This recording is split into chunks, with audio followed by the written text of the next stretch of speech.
Bienvenue à Genève, à la rédaction du Temps, de ID News et de Geneva Solutions, notre média en anglais sur la Genève internationale.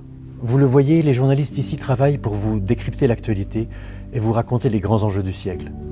Il fait presque beau, l'internet fonctionne, le journal sera dans les kiosques demain matin et tous nos sites seront parfaitement à jour. Rien de tel pour nos collègues journalistes ukrainiens ou russes.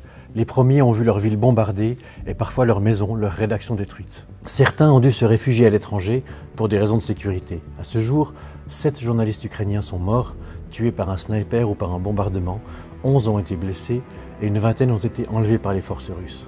Les journalistes russes, eux, subissent la censure la plus lourde imposée sur le pays depuis l'Union soviétique. Les médias indépendants ont été fermés et les meilleures plumes ont dû s'exiler pour éviter la prison. C'est pourquoi nous avons décidé de soutenir leur travail.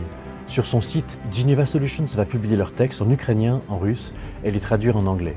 Le Temps, de son côté, fera les traductions en français. Pour cela, et surtout pour rémunérer le travail d'une cinquantaine de journalistes ukrainiens et russes sur le terrain, nous avons besoin de votre aide.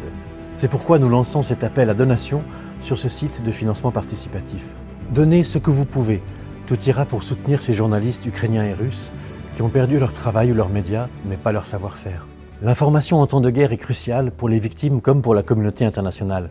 Nos propres journalistes, nos correspondants et nos envoyés spéciaux font un travail exceptionnel en ce moment. Mais nos collègues ukrainiens et russes sont les mieux placés pour raconter le quotidien de la guerre et de l'exil, pour raconter les souffrances inouïes qu'inflige Vladimir Poutine à l'Ukraine et à son propre pays.